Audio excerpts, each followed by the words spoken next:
Hello and welcome back to the Live Reality Game Podcast. My name is Steven and I'm here for another Behind the Game episode where I talk to hosts and game makers about their live reality game, what inspired and what they learned along the way. And today, to help me dig into the history of Survivor Brooklyn South, we have George, the host and creator of the series. George, how are you doing? Hello, Steven. An honor and a privilege. Thank you for having me. How has the Survivor offseason been treating you? It's been okay. It's been a prolonged off season for me as we prepare for Game 6. But it's been relaxing. It's been caloric. I've been eating pretty much anything that hasn't been nailed down, and looking forward to getting into 2024. Just for fun, you run a Survivor game. Like Survivor Brooklyn South is a one-day game, so it is a sprint.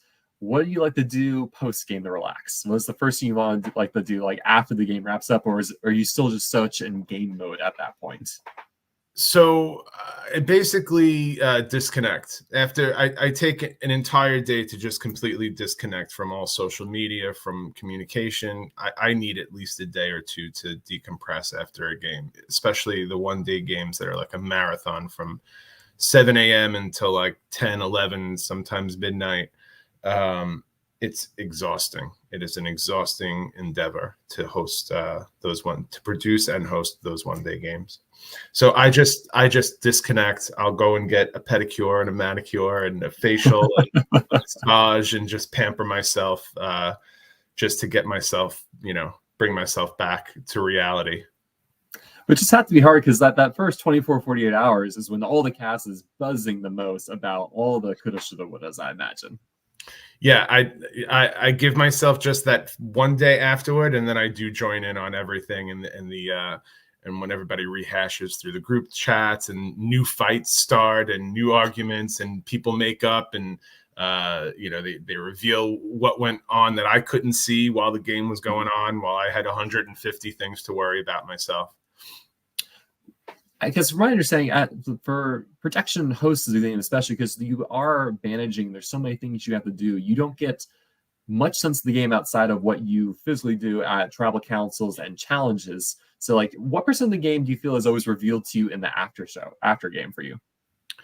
That's when I enjoy it. I enjoy it in the after show. That's the only. I don't really enjoy it while the game is going on. I was never able to enjoy it. There's way too many balls up in the air that I have to keep track of while the game is progressing. That hosting is the hardest thing to do when you have a one-day game and you're worried about how busy it's going to be in the park, with the weather, if everybody's going to show up. There's so many different variables that I'm worrying about that by the time we get to a tribal council, I'm like, I have no idea what's going on. I don't care. And that's why I don't like hosting, because I'm worried about, the day, the functionality of the day over everything else, which is why in the last couple of games, aside from the on the road series, the numbered games, we'll get to that. I've sort of relinquished hosting to Chris Lord. Chris Lord, who's the host of Survivor New York. He's one of the producers on my game as well. And he's so good at hosting tribal council that I'm just like, Chris, go ahead. Let me worry about all this other stuff. You can question them and do it. Go for it. And he does a great job. And it made me realize that I have to give up hosting in order to really focus on the rest of the day. And for the next game, for Game 6, which is going to be our first multi-day game, I've handed over the hosting reins to Jordan Kalish from Rob Has a Podcast, who's been a longtime producer and player of my game. So what is your favorite parts of running and hosting a game? What brings you back every year to do it again? So I did the first game, and it was just to prove to myself that I could do it. And it went really well, and people seemed to really enjoy it. And I got a lot of positive feedback. I got messages from people who told me that one day changed their lives, that, they found something in themselves that they didn't think was there. So, I started out with selfish reasons to just conduct my own season of Survivor and orchestrate the whole thing. But what wound up happening was people were responding so positively to it and making me feel like I was impacting their lives, and the course of their lives. So I don't take that stuff lightly. And that's what really got me to come back, is that I was doing something for people. I was helping people realize something in themselves, while I was also helping myself realize something, and I was doing these one-day games all the way, through. And then I helped out Liza Stratton on their Surviving Maine. And I went and wound up taking a more proactive role as like a showrunner. And that was where I was like, oh, okay, I can do this now. I could graduate now to running a multi-day game and take what I've learned in these one-day games and produce a kick-ass multi-day game. And that's what we're trying to do for Game 6. I want to step back a bit into your history, Survivor. Sure. Were you a day one Survivor fan, or how did you fall into the Survivor fandom? I was a day one Survivor fan. I couldn't believe how perfect the show was to me. It just married everything that I loved. It married,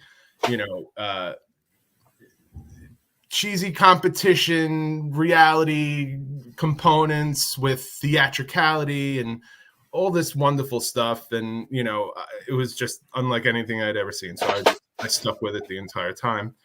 I started to run my own org. I had a series of like 15 orgs that were, really enjoyed by a large group of people. And that was my foray into producing these things. And then I wound up becoming friends with this guy, Jeff Marks, who was on the show The Glass House on ABC a bunch of years ago. It was like the Big Brother sort of ripoff.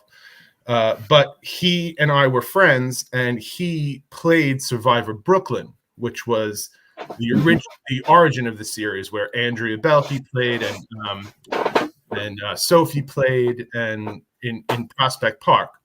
So when the host and producer of that game moved to California to become a producer on Big Brother, Jeff Marks took the game over, hosted a game in his living room, which I played, one and done, because not for me, a little too triggering for me.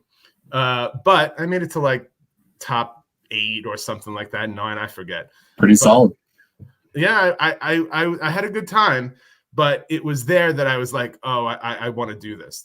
I can take what I've done with the orgs, take what I've learned here, and then just, because Jeff Marks moved away, and I basically inherited the series from him. So I made it my own, called it Survivor Brooklyn South, cast 24 people like an idiot for a one-day game. That first game, it was a lot. We had Jacob Derwin from Ghost Island showed up and played and did really well. Bested his Survivor Ghost Island placement by several notches. And it just, it evolved from there. The first game was just so I could do it. The second game was, okay, I think I have something here. And by the third game, I had hundreds of applicants. The word got out, and it really was overwhelming to try to pick that third cast, because there were so many applicants that I didn't know what to do with them. And then it became a thing. And then the pandemic hit and derailed us for All Stars, not for All Stars, for Game 4, which was originally titled Do or Die. And then the pandemic happened, and the game got derailed. It was like a month before, the month or two before the game was supposed to happen, that all this went down. And what was I saying? That we went through a rebranding, because once the world started to open up, we had to. I didn't want to. Everyone was sick of hearing about death for that whole year and people passing away because of COVID. we rebranded it to New World because people were peeking out from their little hiding places that they were in for a year. So that was a very special game. And that was the most prepared I ever was for a game because I had 2 years to iron out every single wrinkle and consider every single variable. I had the best crew working for me who, Dave Holdsworth, best guy I met in this community, hands down. I don't know if you know Dave. Yeah. He's an essential producer, and Jordan Kalish, and these people are so passionate that's also what makes me come back, is how passionate my crew is, how much they love this, how much they get excited when, in our little producer group chat, when one of us come up with an idea and we just sort of flesh it out and, oh, this could work, this can't. Well, no, that's crazy. What are you kidding? You can't, run 2 miles to get, so like we boost each other up and we reel each other in when we need to. It's a really great marriage of producers for sure. So what year did the game you play with Jeff Marks' Place happen? Oh God, I blocked it out. So I would say 2016, maybe. Because your first season of Star Broken South was 2018, correct? 2018. That sounds right. So maybe 2017 was Jeff Marks' apartment. And then we did it. Yeah.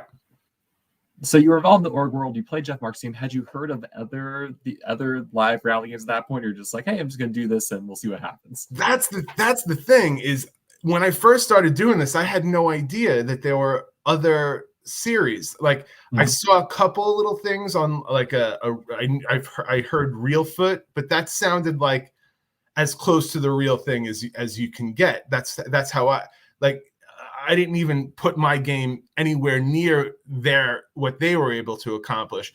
So I really felt like I was alone. And then all of a sudden I started seeing all these games started popping up and requests and join my game. I'm like, oh my God, here I was thinking I was, solely stealing from CBS to find out that everybody's stealing from CBS. I like to say it's an homage. It's an homage to CBS, our little backyard survivor games for sure. I'm just curious. You talk about you have a large casting pool because a lot of people are applying. Are majority coming from the New York area, or do you have a large percentage out of states? I'm just curious, given that it's a one-day game, I feel like it'd be very easy to draw a lot of locals in because it's very low cost to come for the day. Yeah, it's mostly people who are a couple of hour drive at most apply, but we've had people fly in from all over the country for one-day games, rent an Airbnb, and once you have like a Surrey Fields attached to a game, or once they know that real survivors somehow get involved, it's sort of inspiring for potential contestants to apply, because they feel like they stand a chance to compete alongside or against someone that they watched on television, which is a draw for a lot of these people. The Surrey Fields was a complete surprise. None of the players were expecting to see her All-Stars, correct? Yeah. They knew that I was friends with her, and that she was always a friend of the series. She would always make videos. She made like an Idle Clue video that someone wound up getting. She congratulated them on making the merge, certain things like that. And never in my wildest dreams did I think she'd show up at my game. But I just said, hey, I got All-Stars coming up. She's like, it's All-Stars, huh? So she was just like, I know you've asked me in the past. Yeah, I'm coming to this one. I was like, okay. And I didn't get too excited because things happen, things change. She's a nurse, and she gave me a window of when she was going to show up, and she did. And it was a surprise to me as much as it was to everybody else, to be honest. And I really didn't know what I was going to do with her. Maybe just have like an picture opportunity, a little meet and greet. But she came in and hosted Tribal Council. She, hosted a challenge, and she threw us off by like 3 hours, which in a one-day game is a lot of hours when you have 15 people that still need to be voted out and it's 3 p.m. and you're like, ah. So, but yeah, if I'm going to derail my game for anything, it's going to be for Cirie Fields. And she was just great. It was just, I mean, that was, how do you top that? How do you top that? The only way you can top that is go from a one-day series to, a multi-day thing. And, but yeah. And then have her actually compete in the game with other players, right? I didn't hear you. I'm sorry. Oh, and then have Cirie come compete with the players in the multi-day game. Stranger things have happened. But I don't know if I don't know. I mean, I don't think I'm ever going to ask a survivor to play ever again, to be honest, because I had Tiffany play the last home game that I did from the On the Road series, and the bastards voted her out first. I'm looking at you, Alex Forstenhausler. Got her right out. I was like, never again. But she was a very good sport about it. And like between rounds, while people were voting, she was just sort of giving us all holding court and giving us tidbits from her season, stuff that we didn't see. So it was thrilling, even though she got voted out right away. I think my takeaway from games that have involved survivor players is that it's helpful if there's multiple survivor players. It kind of changes things up. I know when I played Survival Challenge, we only had Dr. Jill from Nicaragua, and everyone just gunned for her from moment one as a result. And granted, she had a big reputation in Survival Challenge as a result. But I think the experience was less great for her because she was just so under fire the entire time. And first challenge she lost, and she went 3 days immune. But as soon as she lost that first challenge, she was gone. That's why Sandra won't play. She was like, I'll do anything for you, game, but I'm not going to play. She's like, I'm not playing because they'll vote me out first, and I can't have that. And she's not wrong. I mean, who doesn't want to say, hey, I voted out Sandra from Survivor and have that on their dance card? But yeah.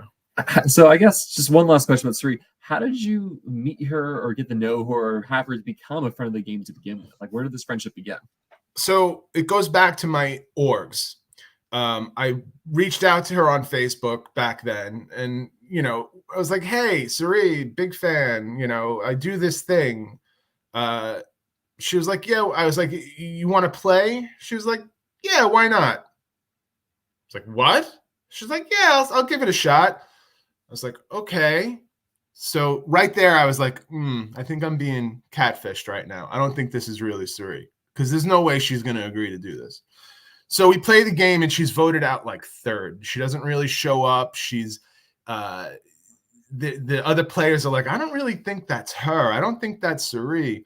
I was like, all right. So when I said goodbye, I was like, hey, thanks so much for playing my game. I really appreciate it. It gave the fans a thrill.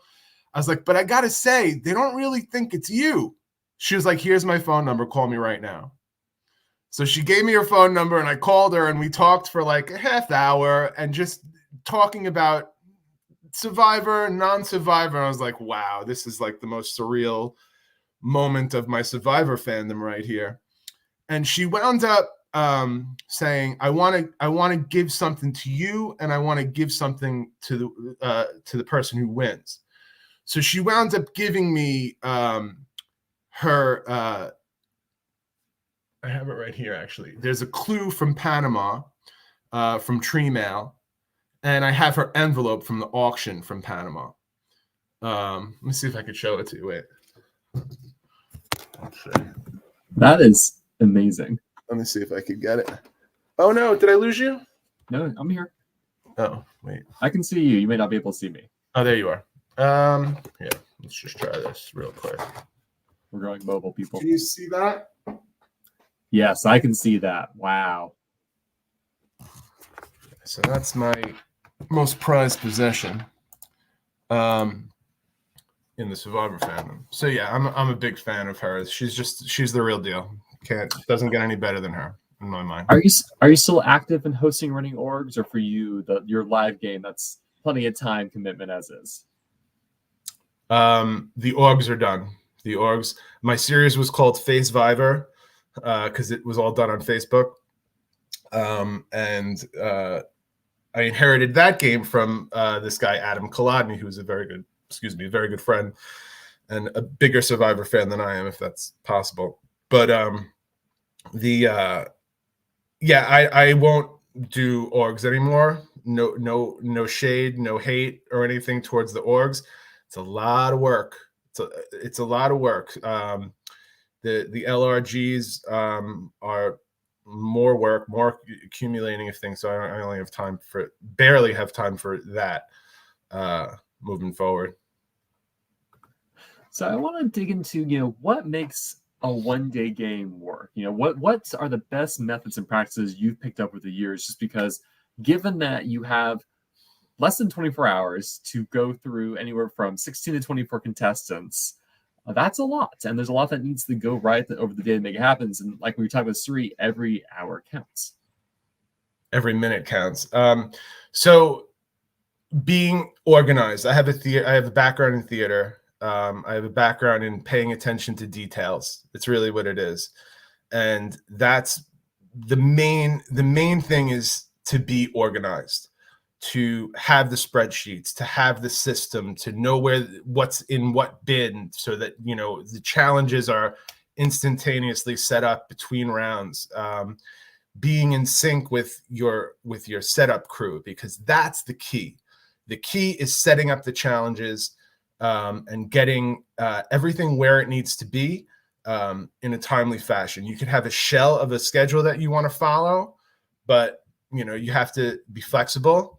You have to try to stay on that schedule as much as possible, but there needs to be room for improvisation.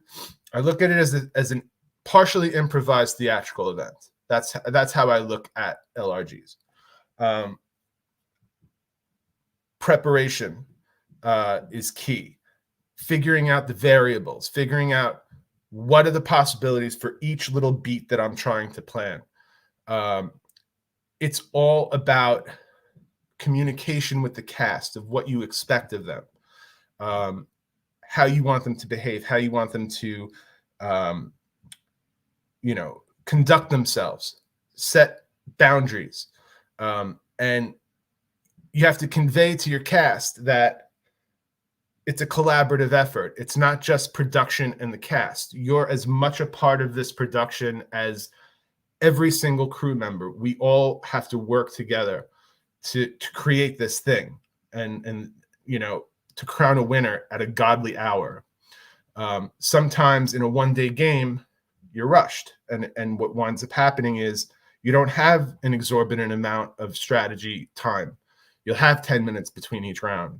And that's why I say make as many connections with as many different people as possible on that mat. I try to orchestrate the opening to be a slow burn so that people can really get to know each other and figure out who they're comfortable with. So it's a slow burn in the beginning, but post-merge picks up speed. Once you get to the merge, the day flies because it's a marathon. It's a sprint to the finish at that point. Because I try to get out of the park by 10 p.m. Sometimes you have cast members who use production as a sort of tool in their arsenal. These seasoned players that use production to sort of leverage their game and try to, that was All Stars. That was, so like we had our entire All Stars derailed not by Suri, but by a player who was claiming that their idol expired a round later when it didn't. It expired that. So like there was a whole, no, this is bullshit. Where's your note? I don't know. I don't have my note. So it's things like that can drag a game out longer than it needs to. If you don't have a fully cooperative cast and crew, you're going to be out there a long time. But, I have to say, we haven't gone to 1 a.m. We haven't gone to 12:30 a.m. I think the latest was midnight for one of them. I don't know. There was one game where I allowed everybody who was voted out to come back and join the jury. So that was a very long final tribal council. So because you had basically everybody in the game in the tribal council. If I remember correctly, I don't know, it's all fuzzy, but I think I allowed them to vote but not address them if they were pre-merge. I forgot exactly what I did, but yeah. So that's the key is to get out at a godly hour. Our season 3 winner, Troy Miller Casagrain, who welcomed another child recently. So congratulations to Troy, to his growing family. So yeah, so season 3 was a good one. Season 3, I like to emulate a different season of Survivor each time I do a game. Season 3 was Palau, and I marooned them in a Facebook group 3 days before the game and said, go ahead, as if it was the opening of Palau, where they didn't know what was happening. They didn't know what tribes they were on. They didn't know anything. They just knew who was playing. So when they showed up at the mat, I had Papa Bear from South Pacific standing out in the middle of the field holding 2 immunity necklaces, one for a female, one for a male. And then I said, go. And so they went and they ran out like after the introductions. It was just the exact same. Then they did the schoolyard pick. And instead of the last 2 who weren't picked, the Jonathan and the Wanda going home, they got to stay, but they had to wear a T-shirt with a picture of either Jonathan or Wanda on it as an homage to them. So that was for game 3. We had Papa Bear as our Survivor representation. He came out and hung out, and there's like a lot of footage you see people strategizing, and you see Papa Bear kind of listening in, like put with his ear to the conversations in some of the footage. It's hilarious. It's as if he was playing the game. I'm going to derail us a little bit. We have a comment from David Holdsworth saying, what's a funny story or two from Survivor Brooklyn South that players or public may not know about? Oh, goodness. How about a funny story or two from Survivor that the players or public... All right, so there's the last park game, All Stars. We had our memory wall, and it said, Survivor memory wall, and it had pictures of all of our cast members. And we're, of course, in a public park. Now, I didn't take into consideration the fact that there was going to be like a walkathon for cancer survivors. So here's this legit group of people walking around a park, raising money for survivors. And as they're passing my little dog and pony show, they see this sign that says memory wall, survivors.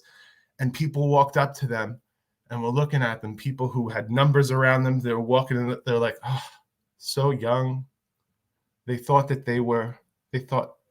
so like you can't count for things like that. Here, a bunch of idiots running around a park playing Survivor when a whole real life thing is happening right here.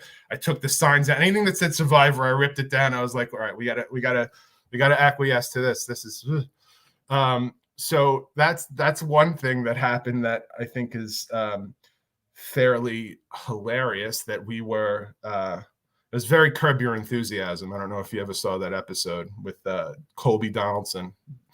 Anyway. Okay, yeah, I have seen that scene. Yeah, so that's sort of what it felt like. So that's one thing I can think of from SBS. Thanks, Dave, for the question. I don't know if he was fishing for something in particular there. I don't know, but he can always post a follow-up question if there is something more specific he's fishing for.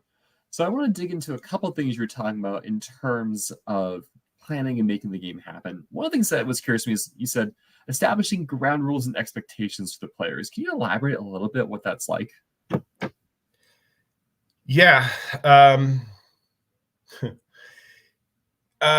When a cast, a lot of work goes into planning these things. Like every free minute of my life leading up to this, leading up to a game goes into it. And I feel like it goes without saying that there should be a level of decorum and, from these players, that they should respect the amount of time and effort that is put into it. And most of the time I don't have to say those things, and people get it. But there are times that people forget that, and they just have their eye on the prize and whatever it takes to get there. And that's the quickest way to upset me. It's like, I'm helping you live out a dream here. The least you could do is shut the hell up when we're trying to explain rules or and invariably they'll talk during the explanation of the rules, and then ask 100 questions after they were, so it's that sort of, you got to remind people to be decent sometimes, because they're stressed out, they're nervous about their performance, how they're coming across and what have you towards the other with the other players. So they got a lot on their minds too. But I have to sort of remind people that, hey, you're playing your dream, but you're also participating in one of mine. So, I think it's important to remember that when you're playing, to not act like a diva. You also mentioned the importance of improvisation. For me, when I think of improvisation in a live reality game, it seems to be mostly focused on challenges. When you have ideas for challenges, but stuff goes wrong, you have to improvise, create a new challenge. Is that the main area of improvisation you're talking about? Or are there other areas of improvisation that come into play for hosting one of these games? Yeah, you have to surround yourself with people with good resolve, and you have to have good resolve yourself. If something doesn't go right, you have to figure out very quickly how to fix it, or else your entire day is derailed. And the improvisation part, I think, is also what the players bring to it, because the players are the only element of it that is not scripted. The players are just the most scripted they're put on a tribe if they don't have to select their own tribes, depending on what the twist is. But the improvisation is the turnout, is what happens with the shell that we provide for them, with the outline of a game that we provide for them. So that's the improv, I would say, is how the players play, because that's the only part that's not scripted.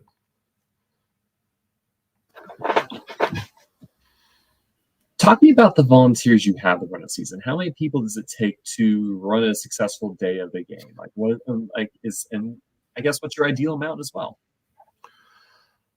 I've had anywhere from 3 people for game 1 with 24 players to about 30 volunteers for All Stars.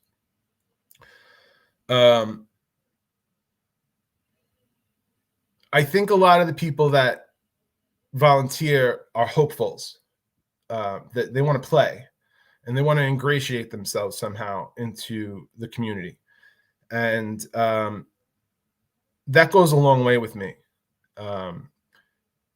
If I ask you to be an alternate and show up on the day of, with the very high possibility of you not playing, and you show up and you don't get to play, you're basically guaranteed a spot in the next game. It's just how I work. Loyalty is very big with me.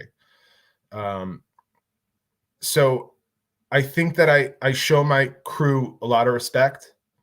Everybody gets heard. Everybody gets fed very well.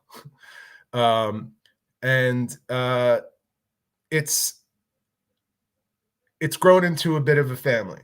They're my original producers, Mike and Nancy, were essential in the very beginning, but they wound up buying a new house. They wound up having 4 or 5 more kids. So it turned out that they were very busy, and I had to go to new people, to Jordan, to David, and that was tough for All Stars. And why All Stars was the toughest challenge for me is because my key players, my key crew members, my producers were in the cast.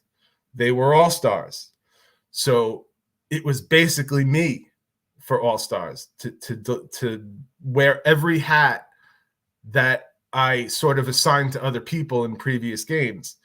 So that's why All Stars was the most stressful for me, because my key crew members played All Star games in their season, so I had to honor them and let them play. I digressed. What was the question? I think you answered is a bit like, size of production team, and I guess what is your ideal size production team? You said you had a Ideal range of size. 3 to 30, but like, is 30 too many cooks in the kitchen? Or hey, I'll take 100. The more hands, the merrier. I think the more hands, the merrier, because people get tired throughout the day. There's always someone to sub and jump in and film or do what have you, and then it having as many people as possible just allows those people who are very dedicated to take the necessary breaks that they need throughout that crazy day. But I think with 3 key crew setup people, 1 timekeeper, the host of tribals, and whoever else to move all the shit from one end to the other. That's really all you need. But the more the merrier. The more people want to be part of the community that I help to create, the better, because I've met some of the best people I've ever met in this community. I've also met some of the worst people I've ever met in this community, but that's a different podcast. But it's been fairly life-changing in a lot of ways, creatively especially. I love to create. I'm always doing something, whether it's acting or writing or whatever. I love to create, and producing these games was a perfect marriage of the 2 things that I love, which is Survivor and collaboration. So that's something I want to dig more into later in the podcast, is the creative constraints around Survivor, as well as the time limit you've had with being a one-day game versus having multi-days and things that allow you to do. So I'll talk about that later. I want a couple of more questions just about on like running and best practices for these games. You mentioned your goal is 10 p.m. That is the dream. Let's end at 10 p.m. Sometimes we'll skirt around midnight, but 10 p.m. What time do you like to begin? And do you have set cutoff points like we are merging at this time? It's kind of like a heuristic, like, hey, we need to reach the halfway point at this point of the day. Yeah, my games really start when the sun comes up. I'm basically greeting the cast at sunrise. Usually 6:45, 7. I would like to get to the merge by 1 p.m. Doesn't always work out that way, because I usually like to get to the merge when everybody starts getting really hungry. Deprivation is not a part of the game, so I want everybody to be energized for the whole day, because it's just one day. So I want to get to lunch by the merge, so it coincides with the merge feast, and I could hide clues and I could do whatever I need to do at that point. Now, correct me if I'm wrong. Do you do some filming components to Brooklyn South, right? Because I know, like I saw for All Star Street has like a 2-hour movie episode of the series. How do you deal with filming at night, given that the large chunk of the end game is happening when it's dark? Cell phone camera, flashlights. We are the here's the filming aspect of it for me, for my game, has always been secondary to the actual execution of the game and the day. I'm not worried about replicating episodes of Survivor. They do it better than anybody ever could, with Realfoot as a close second, as far as episodes are concerned. So I'm not too concerned with replicating episodes. I feel like it's always going to pale in comparison, always. So I like to make it my own. So I started to do live streaming. Live streaming was my first sort of, get whatever you can, film it. Whoever wants to follow along with the day, great. And then after the game, I would have somebody there just filming minute clips of things throughout the day. And that would all be dumped onto my hard drive. And once I decompressed, I would go through it. And if there was something that I thought was notable, I would post it in the Facebook group with like a synopsis of what was going on, just to give a taste of what was going on during the day, during the game. That was enough for the first 5 games. I think that with this one, now that we are able to do a little bit of a slow burn, because it's going to be more than one day, I think we'll shoot for episodes. We'll shoot for 20-minute episodes. Nothing that's too much. Just to say that I did it once. I'd like to have a season with episodes. And I think that's the next step for the next evolution of Survivor Brooklyn South. Now I just got to find a spot. I'm scouting places. I don't know where I'm going to go. I need a lake house with some property with people that don't ask questions. That's my goal for this game. So we're in the scouting phase of game 6 right now. You heard it here. If you have a lake house in somewhere in New York and you're willing to not ask questions, please contact George. He'd be happy to hear from you. I appreciate the plug. I guess last question. So Survivor, CBS Survivor, historically 39 days, currently 26 days. Moving it to a one-day format, are there areas you feel like that get emphasized even more in a one-day format? Are there areas that you feel like are de-emphasized in a one-day format? Assimilation is if how you assimilate to a group, how quickly you can assimilate to a group is what will make you a good one-day Survivor player. It's what made all of my winners win, because they were able to assimilate. They were able to roll with the punches, and they knew that they had to lock something in real quick. And I think that's the one thing that you really lose in the one-day games is there's no time to marinate in alliances. You gotta be a quick thinker, and that's the difference. I think is you can finagle a little bit more in a multi-day game. You can try to find the cracks a little more. You miss one conversation in a one-day game and you're done. Like the one game that I played, we were paired up. This was in Jeff Marks's living room. We were paired up and secretly. So there were secret pairs.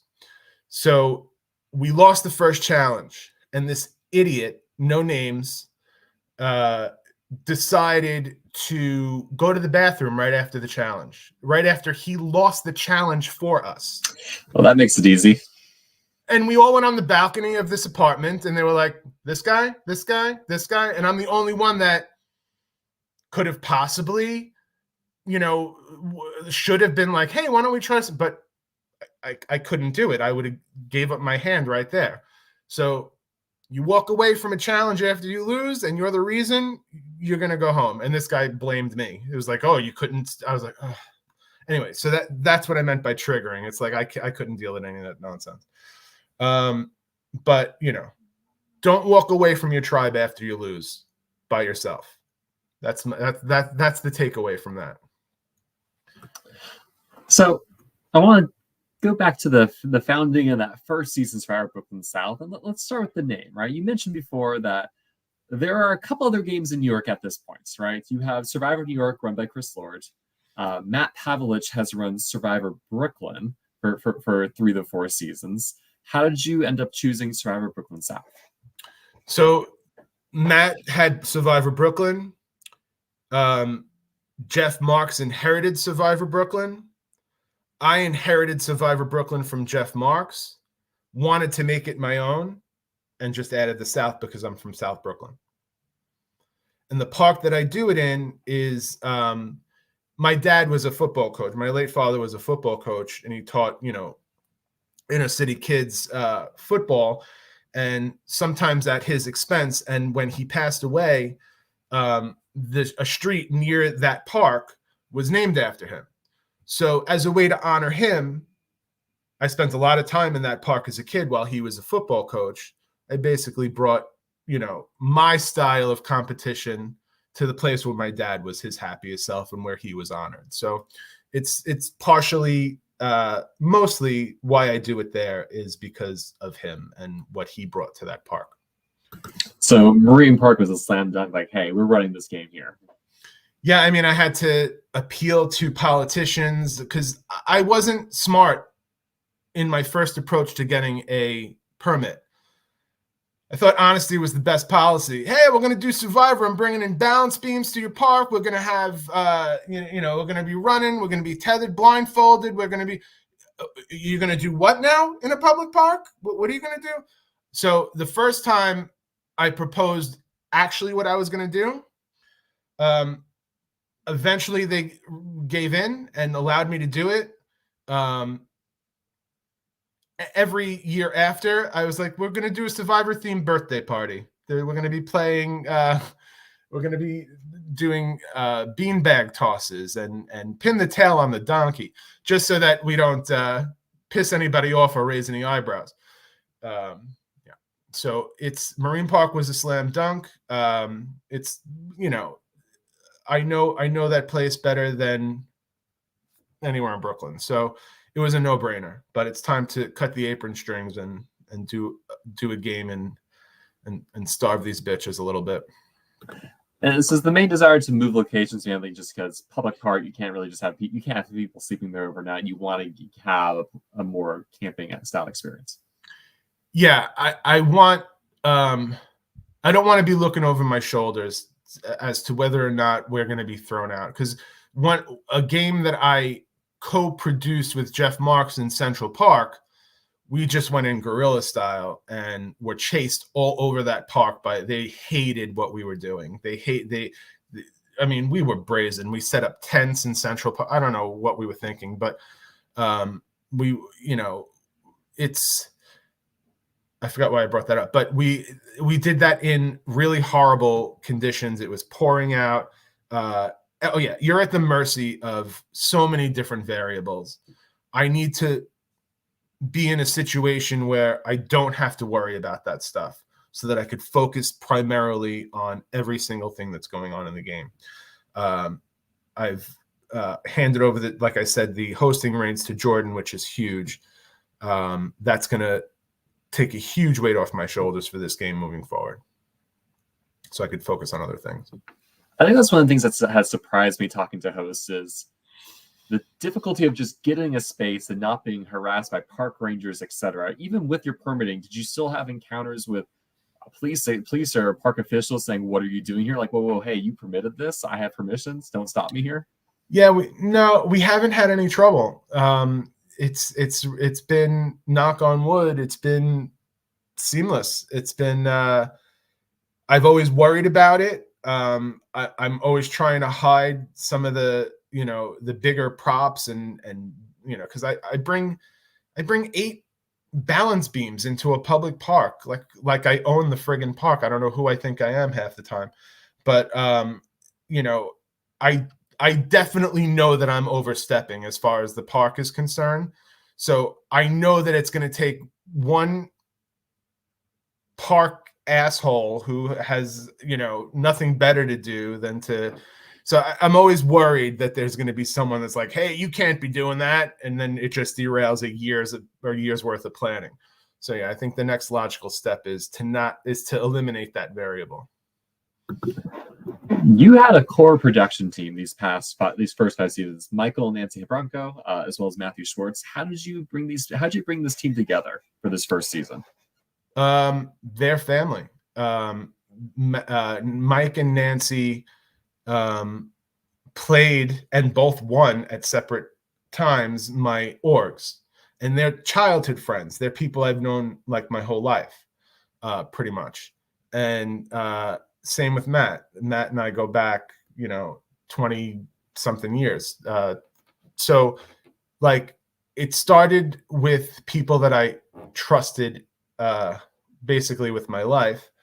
And it was just me, Mike, and Nancy for that first game. We pulled off that whole game, just the three of us. Mike was set everything up. I hosted, and Nancy basically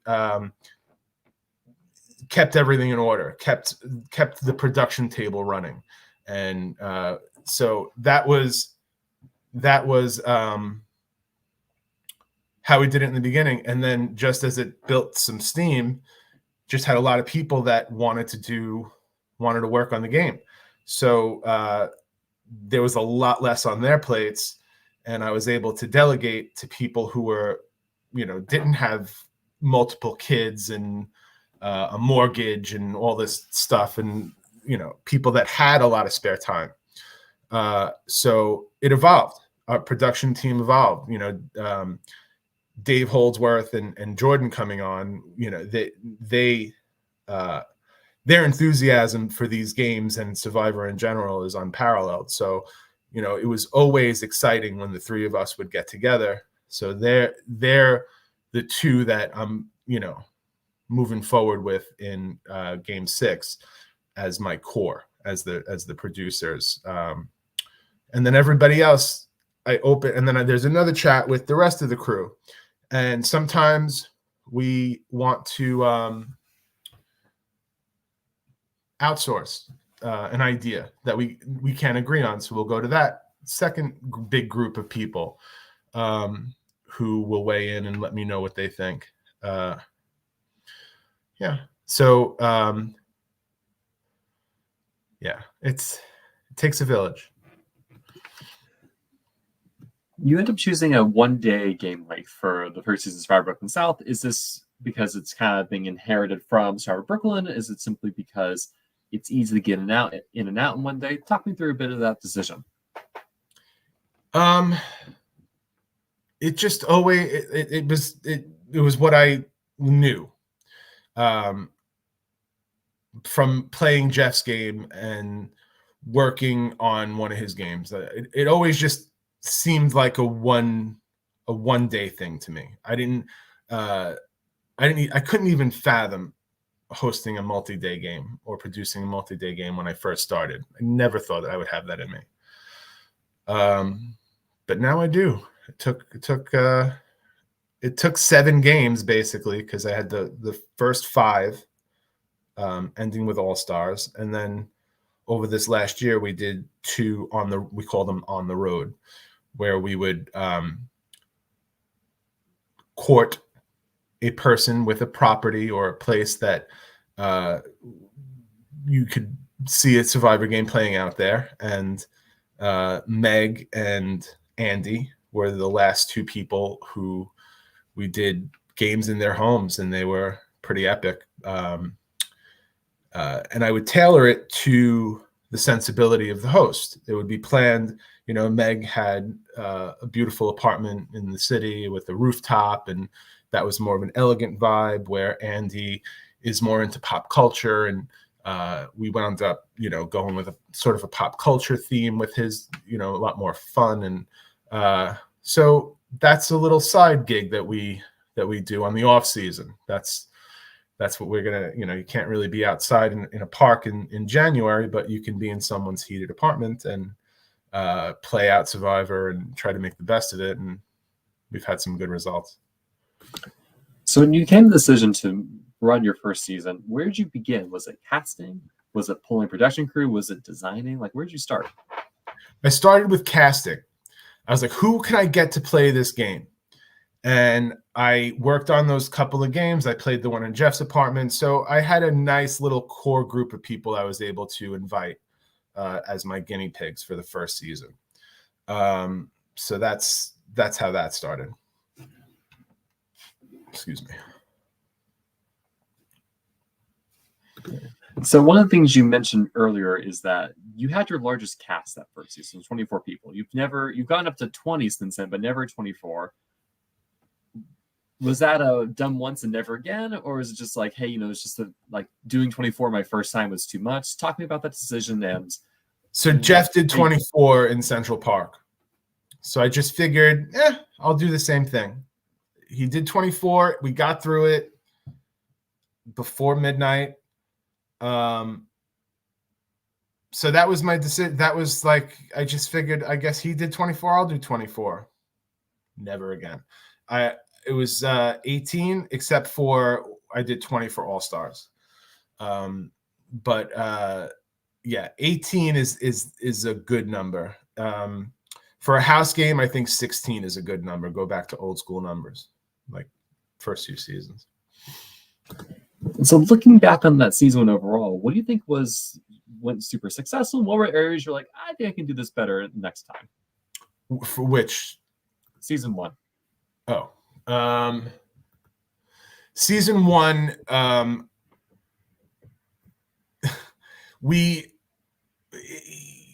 what we were able to do was realize which challenges took a lot longer than we wanted. For example, I had just a throwaway Jenga challenge that I thought was going to be real quick. It was an hour. They played one round of Jenga for an hour. So you learn that you can't do that. You got to time it. You have to throw in the variables that are going to move the day along. So that's what I learned from that first game, is which challenges not to do, which challenges to cut in half. If you did best of 5 and it took a half hour, you do best of 3. You just sort of modify it to fine tune it basically to where you want it to be, so that the day moves on. So let's talk about 2019. 2019, you ended up running 2 seasons. I assume one in the summer, one in the fall. Was that simply because, hey, we have demand and we have time, why not? Yes, we had a lot of applicants. I had the equipment for the most part, and I was really motivated. That was when things started to really pick up, and the feedback from the players and word started getting out, so it started to become a thing there. So that's when I really, I was an unstoppable year. I didn't stop. So which is why the long delay for 4 was sad that it happened the way it happened, but it allowed me to sort of step back and just slow down a little bit, which was good, which worked out for the best. Because for your on-the-road games, the Meg Mixers, Andy's Arena, are you heavily involved in the planning and making this game happen? Or are you like, hey, I'll show up, I'll be in production, but like a lot of the work is going to other people to plan out? A lot of the work is going to other people, especially the hosts. For Meg, for Meg's game, Meg is an actress, and she's a working actress, and she's very, very, very busy. And she managed to fit this in, worked very closely with the challenge coordinator, and they were able to pull that off. But the early stages, figuring out the best way to utilize the apartment, where things could be hidden, the format of when we're going to merge, when we're going to swap, figuring out the layout of the space so that you could play on the challenges. We had people running through her building, knocking on neighbors' doors and scavenger hunts, and asking to borrow sugar, and they handed the sugar, and the key was in the sugar thing. It was just, we turned her apartment building, thank God she's on the board, into an absolute madhouse for the day. We had siblings screaming at each other across the living room. One sibling voted out another. It was just, we were like, we'll do a simple home game. It'll be fun. It'll be nice and calm and relaxed. It was the maddest game we ever had. To answer your question, I'm in there. I'm showrunner, but I'm not hosting.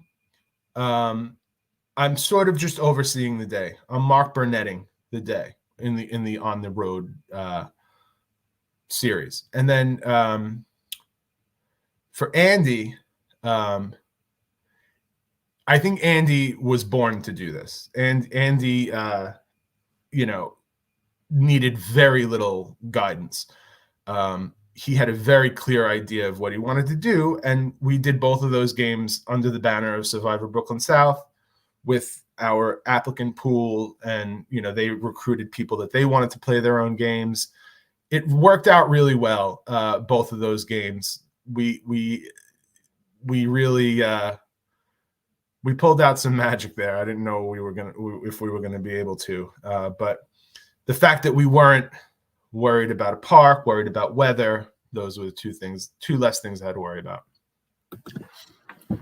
I'm curious about burnout, because I know several other games have run 2 seasons in a year, and from at least my take, that tends to be taxing both on production as well as the volunteer pools, right? To run that kind of thing. And with 1-day games, it's a little easier because it's much less of a daily time commitment for volunteers. But it sounds like the biggest tax is on you as the person hosting and running it. I'm not going to disagree with you, Stephen. I think it is very stressful. For sure, it's taxing. But I welcome it. I love that stress. It's a huge sense of accomplishment when a game is over and successful and you feel like everybody had a good time. Even, the first people voted out are sending you messages. Hey, I had a great time. Love that. That was wonderful. Yeah, that's it. Yep. Talking about the decisions to run an all-star season, was that always your mind, like, hey, 4 seasons in all-stars, or is that just like, we have a lot of players who want to take a second chance and see what happens? How did that come about? I thought that all-stars was going to be my last game, and I was just like, let me just do an all-stars. Game 5 was going to be my last game. But when I was casting game 4, I realized I was going to do all-stars for 5. And I marketed game 4 with, I'll be watching for all-stars. Like, I planted the seed in game 4 that all-stars was going to be next. No pressure. But it was,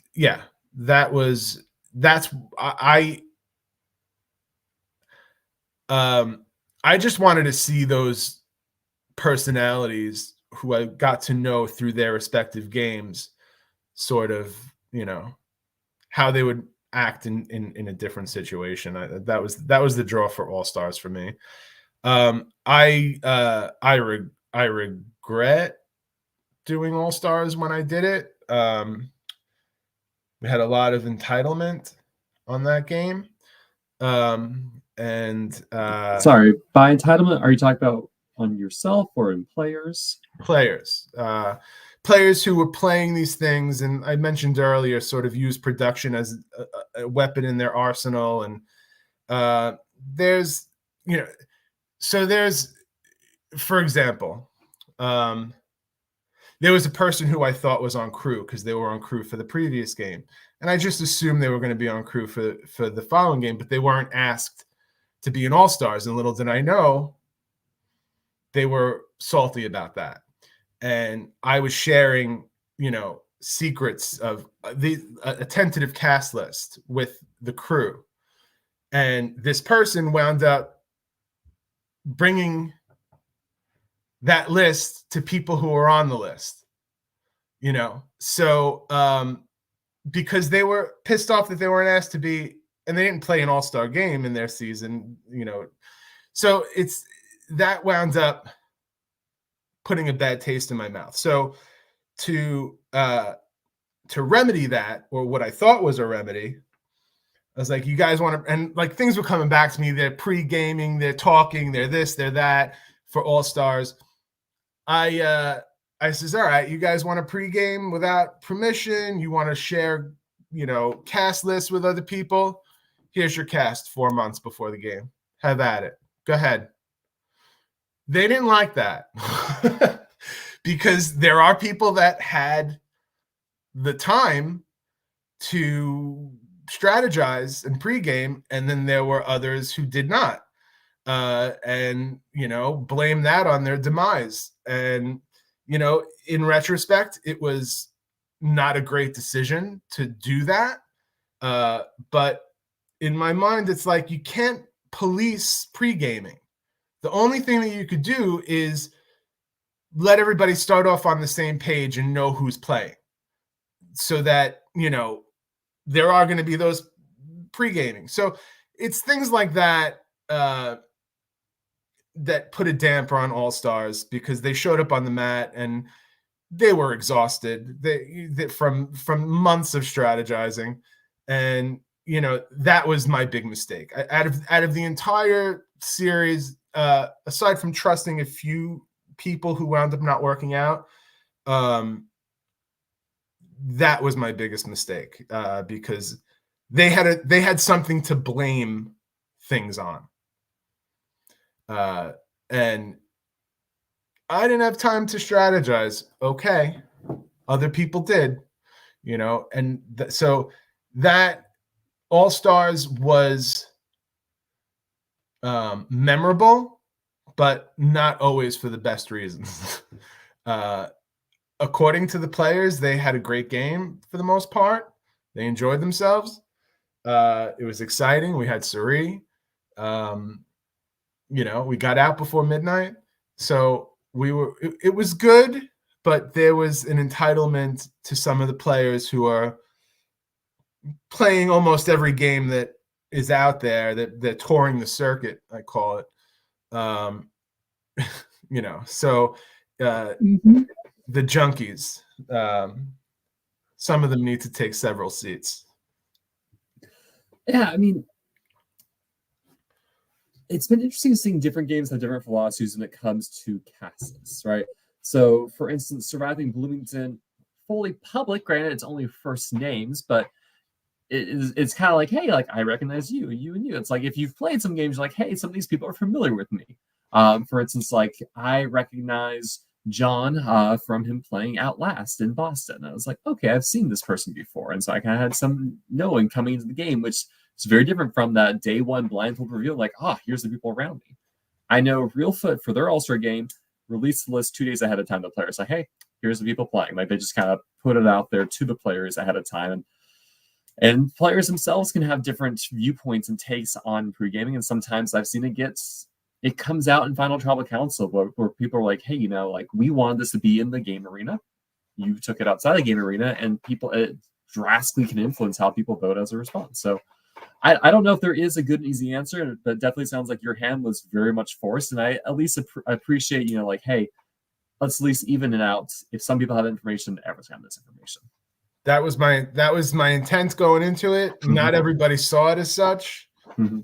And it took a long time to come back from All Stars, and with the idea of, hey, maybe I'll do this again, because there was a level of aggravation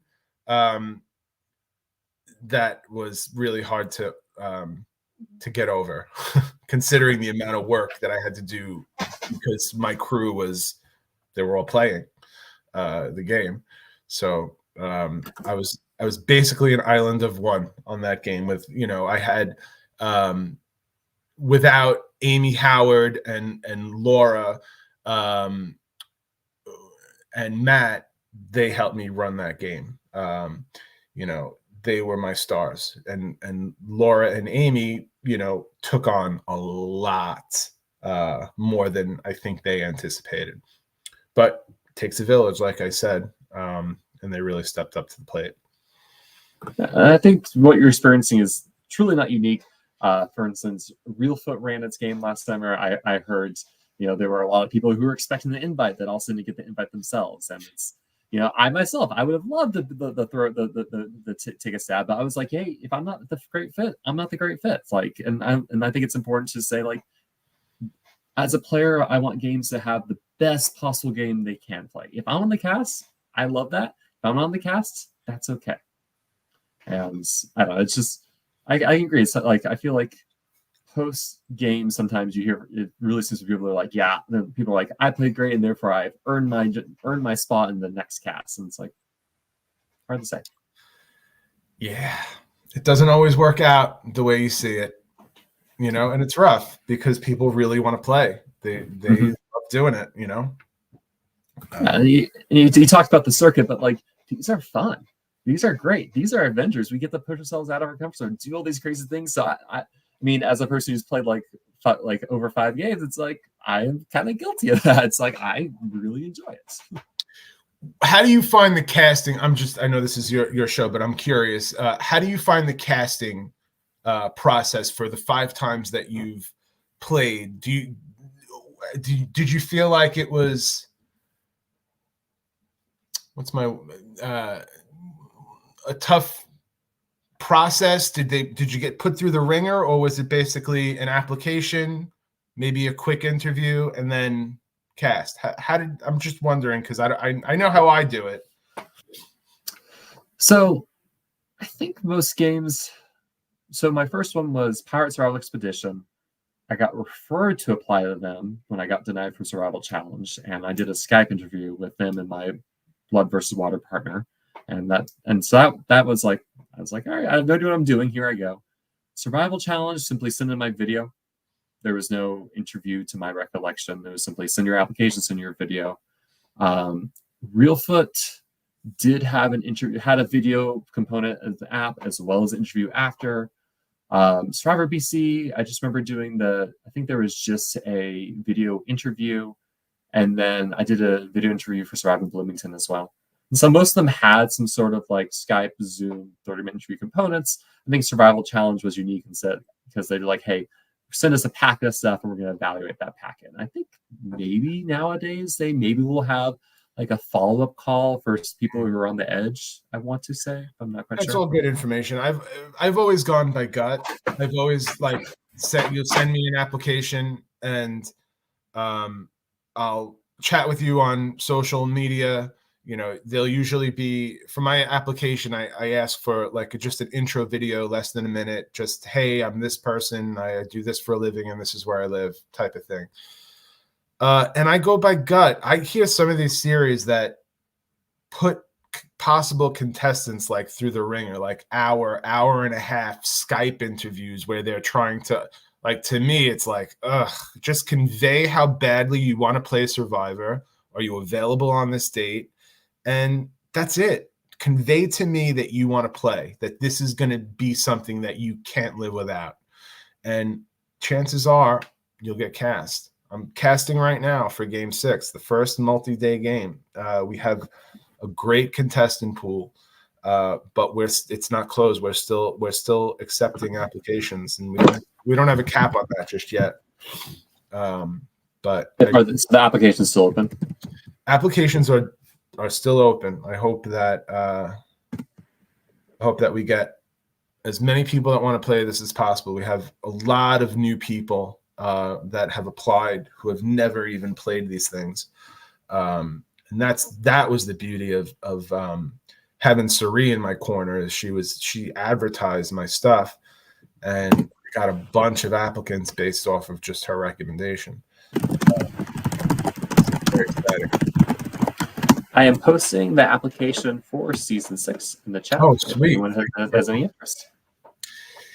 Yeah, so I'm hoping it'll be. I'm hoping it's going to be. It'll be great.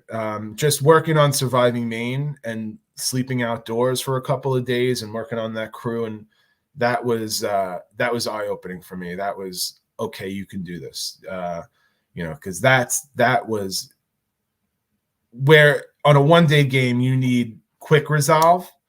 On a multi-day game, you can really sit and talk things out and really go through all the different variables of things that you want to, incorporate into a game. If something doesn't work or something needs to be refocused or what have you. But that was, for me, that was very exciting. We did that last year. Well, this year in, I don't even remember, May. And that was where we really fleshed out, because Andy, who was Andy's Arena, he was also on the crew for Surviving Maine. So we had the entire trip there while we were working on Maine to sort of plan out his game and what we could do in his space. We had the best space. Just a very uniquely laid out home with different little nooks and crannies that were utilized by the players. I'm going off on a tangent. Sorry.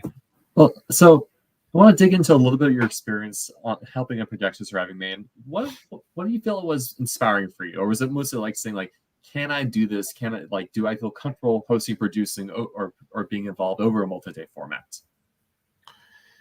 I'm somebody that if it feels like work, I don't want to do it.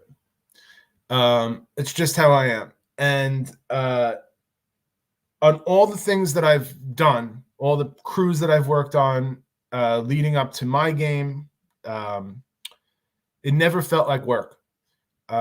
It was stressful. I mean, I helped out on Survivor New York on their crew, where I was the person voted out's therapist, basically. I filmed the final words and then decompressed them a bit.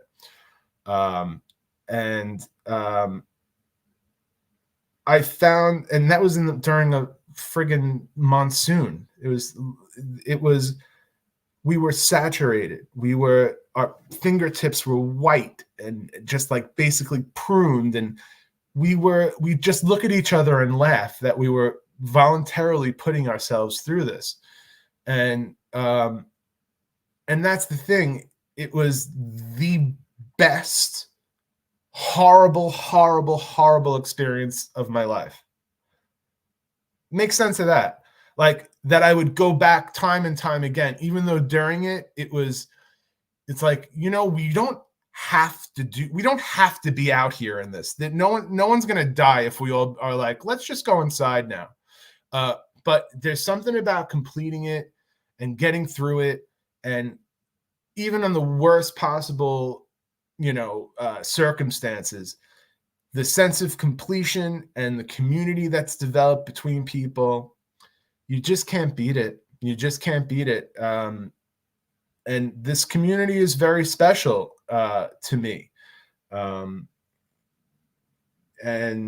it's only growing. I mean, every day you hear of a new this popping up, this, that. Whereas it was like 1 or 2 on the East Coast. Now it's like 20. It's just, you can't keep East track. Coast is the place to be. It makes me jealous. I mean, it's excessive. There are a lot of games, and that's why everybody knows each other, because everybody's playing everybody else's games. That, like I said, touring the circuit, and that's it's great. But we just got to get more new people in. The more new people we bring in, the better. What is the one? No need to spoiler or give away any secrets to what you're planning for season 6. But what is the one thing you're most excited about from moving from a 1-day to a multi-day format?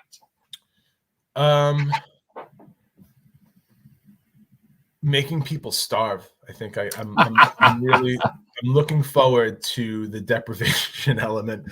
I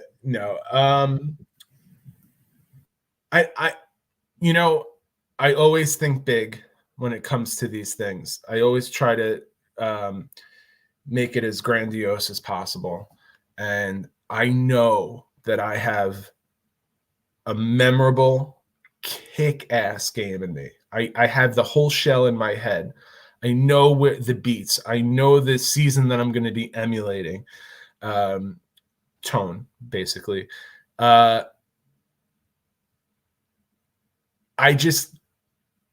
I have it on paper. I have a spreadsheet with what the layout of the game is going to be. I know half the challenges already, but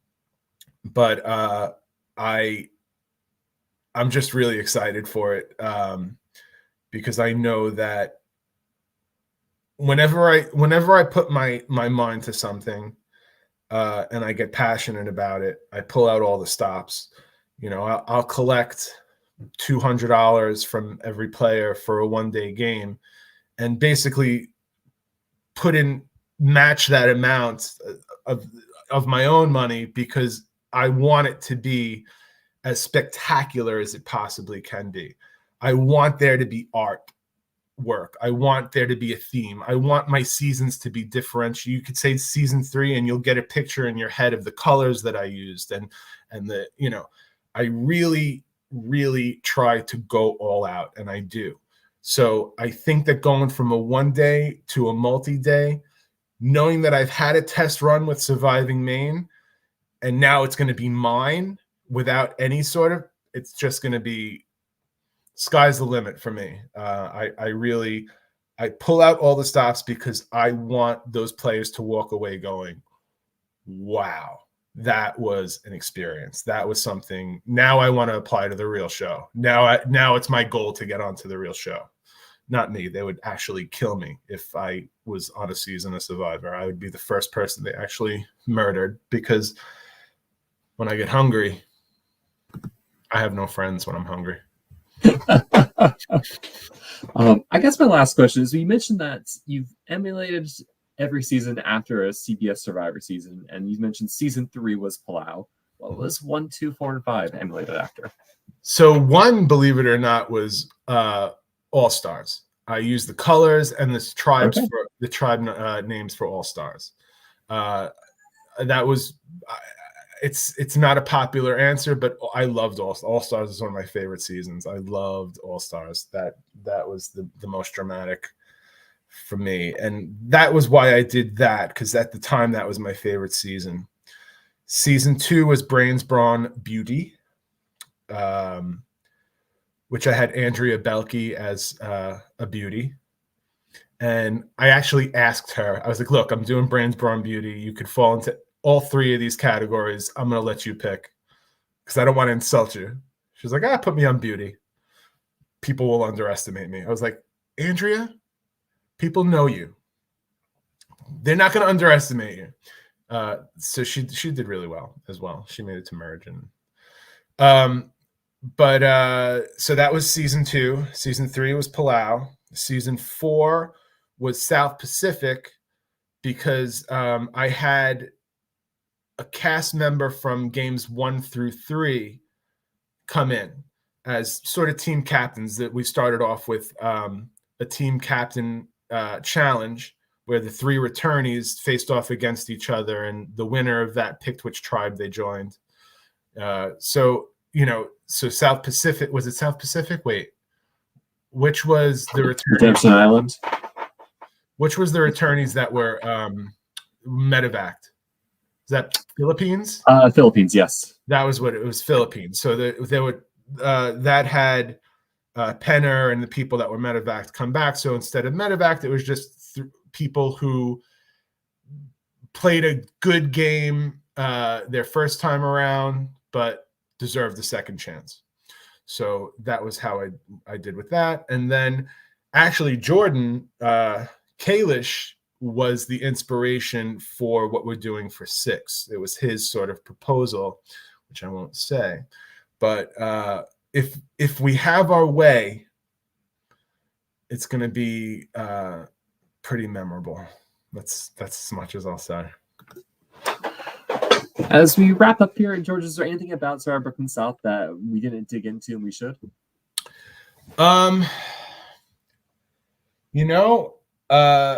I think we covered all the major stuff. I really love producing these things. I love the response that they get from the people who play them, the people who observe them. I have a lot of respect for the other LRG producers. We talk to each other. We root for each other, more or less, and it's become a part of my life. And even if I step away, I'm still gonna be in there a little bit. You can't get rid of me that quick. But I do have some more up my sleeve, and I can't wait to show everybody what we have in store. So I have a couple rapid fire questions as we end here. What's one piece of advice you'd like to give to other game creators out there? Don't do an all-star season. What do you wish you had known before running your first live game?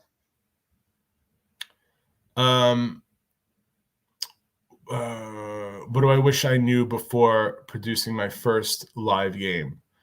That I didn't have to be entirely truthful with the parks department. What's the favorite memory from these games for you? Honestly, and I know I sound like a broken record, but Suri turning that corner and making people scream like it was Elvis Presley turning the corner in 1952. They lost their minds when she turned that corner and graced us with her presence. That was and will always be the best thing that happened to Survivor Brooklyn South. That was, I can't ask for anything more than that in providing an experience for people that love the same thing as I do. What would you like to see more from the live rally game community? I'd like to see more women apply. I'd like to see more bigger people apply, like bigger statured people. I'd like to see what else would I like to see? Just new people. I'd like to see the people that have played 10 plus games to sit down for a minute. Just sit down and let the new people come in. No offense, Steven. As you play your sixth game. No offense taken. That's why I have these podcasts to fill the void in my heart. But I want to continue the momentum, and I want to continue creating quality games that, hopefully I can make a buck or two on them at some point and not, go broke myself. Ooh, that's the real challenge. Can you run these games in a cost neutral format? I wish you can luck. If you're just going for a cash grab. If you're going for a cash grab, you can run this game with paper plates and solo cups, but that's just not my style. Any shout outs to people or games as we end here? I love everybody. Dave Holdsworth, my man. Jordan, Kalish, he's my walking Survivor encyclopedia. Jason Cernis, great guy. Brian, just so many incredible people that I've had the privilege of getting to know and who I'm looking forward, Brandon Clark, to collaborating with them and helping them out on their games. I've already, hoard myself out to them. I was like, I'll do whatever you want me to do. And, hopefully that happens because I could learn a lot from these people. Like the Real Foot people have been doing this forever and have, in my mind, perfected it to its own art form. And, dying to collaborate with them and see how they do things. And, just want to learn and continue to grow and make it better. George, thank you so much for your time today. I really appreciate just picking your mind about the history of Survivor Brooklyn South, the joy you've had in creating it and just some of the challenges you've faced along the way. Steven, I really appreciate this. Thank you so much. And for all you do for LRGs. Thank you. No, I just, again, thank you for your time. Thank you everyone for tuning in. Thank you for the 8 other game creators who have sat down with me and talked me through this. I think this is the last Behind the Games episode I'm going to do for the very least 2023. Most likely I will pick up with the series next fall. This spring I'll be doing starting Bloomington. Summer is consumed by Reelfoot. So next fall I look forward to hopefully sitting down and talking with more game creators. And I think at this point I've exhausted New York. I think I've hit every game in New York. So I'll geographically diversify myself a little bit maybe. Incredible. Thanks again. Yeah. Apply to Survivor Brooklyn South. Hey, apply to Survivor Brooklyn South. The application will be posted in the show notes. Take care, everyone.